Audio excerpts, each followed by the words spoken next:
자, 이제 서머리를 하고 다음으로 넘어가도록 해보죠. 우리 이번 렉처 노트에서는 무엇을 배웠나요? 타겟 펑션 f라고 하는 것이 unknown이다. 하지만 우리는 f에 대해서 알고 싶다. f를 approximate 하는 hypothesis를 찾고자 하는 것이 머신러닝의 노력이다라고 이야기했고요. deterministic한 f를 런하겠다라고 하면 그것은 불가능합니다.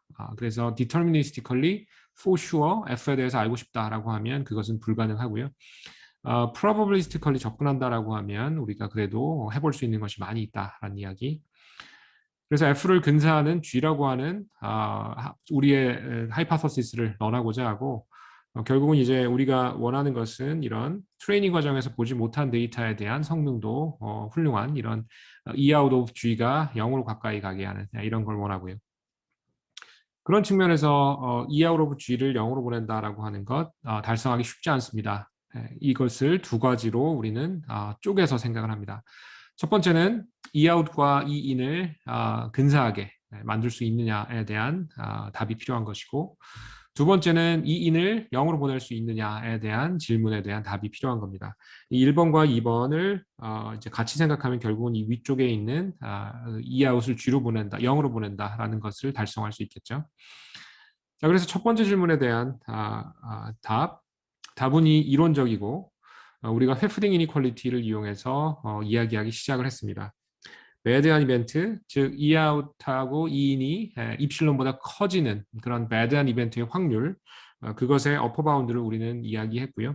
그런데 이제 M이라고 하는 하이파서시스 셋의 사이즈, 크기가 이제 이 어퍼 바운드에 등장을 함으로써 이제 좀 난관이 생긴다 하는 거예요. 그 이유는 대부분의 하이파서시스 셋의 크기는 무한대로 가기 때문이고 M이 무한대로 가면 이 어퍼 바운드는 의미를 잃게 됩니다.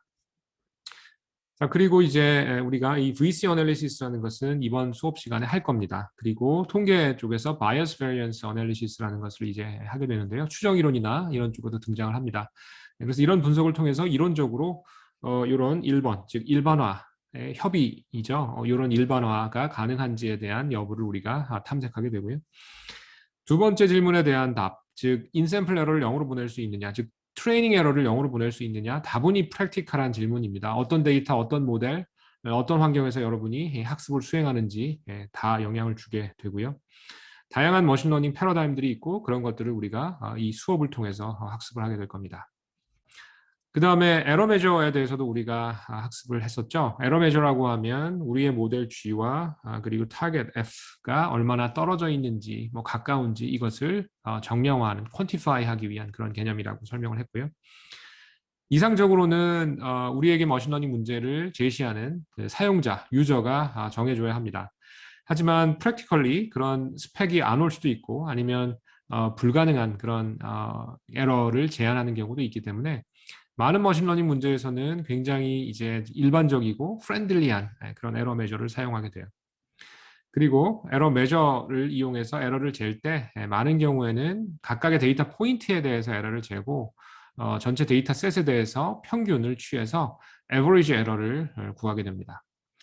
예를 들면 인샘플 에러 같은 경우에 이렇게 n개의 트레이닝 이그샘플이 있을 것이고 평균인데 포인트 와이즈로 모델 아웃풋하고 정답, 레이블하고의 이제 에러를 측정하게 되고 그렇게 large n개의 에러를 측정한 것의 평균을 우리는 인샘플 에러로 사용하게 됩니다. 반면에 out of sample 에러는 이제 average가 아니라 사실은 expectation이고 모든 데이터에 대한 expectation을 취해야 되기 때문에 이론적인 값입니다.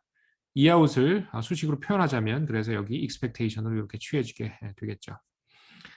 자, 그 다음에 노이즈도 우리가 생각을 했었죠. 노이지한 타겟이 일반적이고요. 현실적입니다. 노이지한 타겟을 고려해야 되기 때문에 우리는 디터미니스틱한 이런 펑션 f of x라고 하는 것에서 레이블이 나왔다라고 생각하기보다는 x가 주어졌을 때 y라고 하는 출력이 따를 수 있는 분포를 py given x라고 가정하고 그 분포에서 우리의 관찰값 y가 나온다라고 생각하는 것이 더 좋다라는 이야기를 했습니다. 그래서 y 레이블은 더 이상 디터미니스틱한 값이 아니고 랜덤 베리어블로 고려해 주게 되고요. 그리고 F는 모르지만 F가 우리에게 준 선물 트레이닝 데이터 X1, Y1부터 XN, YN까지가 있을 것이고 그 트레이닝 데이터는 어디서부터 유래됐느냐 생각을 해보면 X하고 Y를 이제 고루 생각하는 PX, Y인데 이것은 이제 수학적으로 PX 곱하기 PY 기분 X라고 하는 두 개의 팩터로 나눠 생각할 수 있다라고 했고 이런 측면의 해석은 우리 뒤쪽에 프로버빌리스틱한 머신러닝을 학습할 때 더 상세하게 다뤄보도록 하겠습니다. 그리고 out of sample error를 우리가 다시 한번 고려해주면 이제 결국은 아까는 위쪽에서 x에 대한 랜덤리스만 고려했죠. 그래서 EX라고만 생각을 했는데 사실 정확하게는 EX, Y라고 하는 Y의 랜덤성 또한 고려한 이런 expectation이 이제 사용되어야 한다라는 거죠. 자, 그래서 이렇게 해서 우리가 feasibility of learning에 대한 이야기를 나누어 봤고요. 오늘 이 렉처에서 우리가 다룬 내용이 앞으로 머신러닝의 어떤 그 이론적인 토대를 만들고 이해하고 설명하는데 중요한 역할을 하니까 반드시 잘 학습해 주기 바랍니다. 혹시 이제 짧은 질문이 있을까요? 질문이 있으면 여기서 잠깐 질문을 받고 그렇지 않으면 이제 다음 렉처 노트로 넘어가도록 하겠습니다.